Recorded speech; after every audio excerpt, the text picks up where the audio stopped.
Alors que les derniers essais d'homologation de leurs véhicules rétrofités à l'hydrogène sont achevés par UTAC, Illico, après 2 années de développement, nous a conviés à découvrir et tester un tracteur de 44 tonnes et un porteur de 26 tonnes, tous fonctionnant à l'hydrogène. Illico, au travers de son offre de services, propose aux différents transporteurs de pouvoir avoir un poids lourd hydrogène adapté à son cas d'usage. Et donc, il y a une offre à la fois disponible en neuf, mais surtout en rétrofit. Le neuf correspond bien à un certain nombre de cas d'usage qui sont ceux offerts par ces constructeurs. Et pour tous les autres cas d'usage qui sont souvent des cas d'usage de porteurs avec des carrosseries qui ont des besoins intensifs en énergie, il y a le rétrofit qui permet de réutiliser du matériel existant, de le transformer pour qu'il devienne un matériel zéro émission et ainsi de pouvoir prolonger sa durée de vie sans avoir à changer de nouvelles carrosseries. Donc aujourd'hui, en termes de véhicules rétrofités en France, nous sommes les premiers. Donc les premiers à avoir finalisé positivement l'ensemble des tests d'homologation qui nous permettent d'offrir une gamme large, donc véhicules dans le cadre de l'arrêté rétrofit, donc de plus de 5 ans, pour l'ensemble des véhicules de la gamme Renault Trucks, mais dans les configurations 4.2, 6.2, 6.4. Et demain, de gamme Volvo ou autre. Sur les camions là, qu'on a vu aujourd'hui, on est sur 7 réservoirs, donc 40,5 kg d'hydrogène. On a la possibilité d'aller sur 6. D'accord. De la même manière, au niveau des puissances, on a 365 kW au niveau du moteur électrique, mais on a également la possibilité d'avoir un moteur qui soit un peu moins puissant. La réglementation rétrofit également impose un certain nombre de choses dans ce cadre-là, qui est fonction aussi de la puissance du véhicule rétrofité. D'accord. Et le minimum, c'est donc Le minimum, ça va être autour de 300 kW. Donc on est sur des moteurs de 420 chevaux, par exemple. D'accord.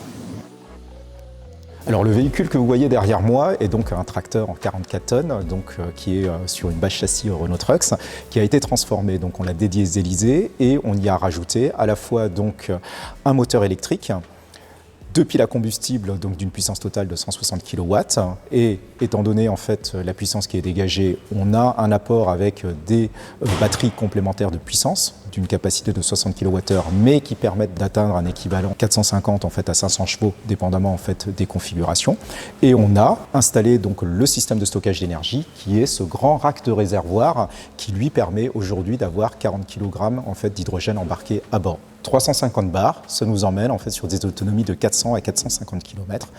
Et d'ici 2 ans, lorsqu'on passera à 700 bars, on va doubler la pression, avoir beaucoup plus d'énergie à bord, on fera des autonomies entre 800 et 900 km.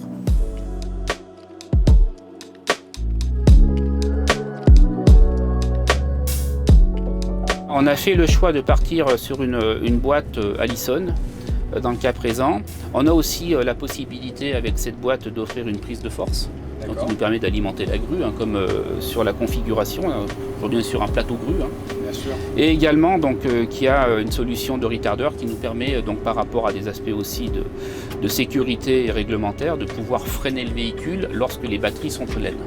J'ai oublié de dire tout à l'heure, on a également aussi 2 batteries de puissance qui viennent compléter le dispositif, qui servent à compléter l'apport énergétique lorsqu'on est par exemple à l'arrachement du véhicule au démarrage ou lorsqu'on est dans des côtes. Et la pile à ce moment-là n'a pas suffisamment de puissance pour pouvoir alimenter le véhicule. Et de la même manière, lorsqu'on est dans des phases de ralentissement, la batterie va venir récupérer l'énergie de freinage.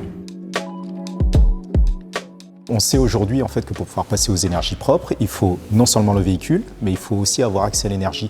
Et ce qui est important pour un transporteur est qu'on offre le véhicule, mais on offre aussi l'accès aux stations hydrogène. Donc, avec les différents partenaires de la filière hydrogène, pour à la fois avoir accès à des stations mobiles temporaires qui permettent de démarrer les projets lorsqu'il y a quelques véhicules qu'il faut mettre à la route et de pouvoir démarrer rapidement, et avec aussi les autres opérateurs qui sont présents sur le territoire, tels que le réseau Impulsion, qui est présent en région Auvergne-Rhône-Alpes et pour lequel on utilise déjà aujourd'hui les stations pour pouvoir avitailler nos véhicules pendant nos phases d'essai. L'énergie donc est propre puisqu'aujourd'hui on travaille avec les plus grands fournisseurs d'hydrogène vert puisqu'il doit être produit à partir de renouvelables pour assurer vraiment tout au long de la chaîne l'empreinte CO2 la plus faible possible, à la fois au niveau du véhicule mais à la fois en fait de son énergie. On est aujourd'hui en fait sur un début de filière, donc tant le véhicule et l'énergie vont avoir un coût. Ce coût aujourd'hui on se le partage avec le transporteur mais surtout son donneur d'ordre. Il est important aujourd'hui d'avoir en fait ce dialogue à trois qui permet tout simplement d'avoir, même si les TCO sont les TCO en fait des nouvelles énergies, de pouvoir avoir des projets qui se réalisent et de pouvoir avoir cette conversion. Donc on est aujourd'hui en fait dans une mise en marche de ces écosystèmes et je suis persuadé en fait que 2024 est l'année où tout va se réaliser et permettre justement la décarbonation la plus rapide dont on a besoin pour notre économie.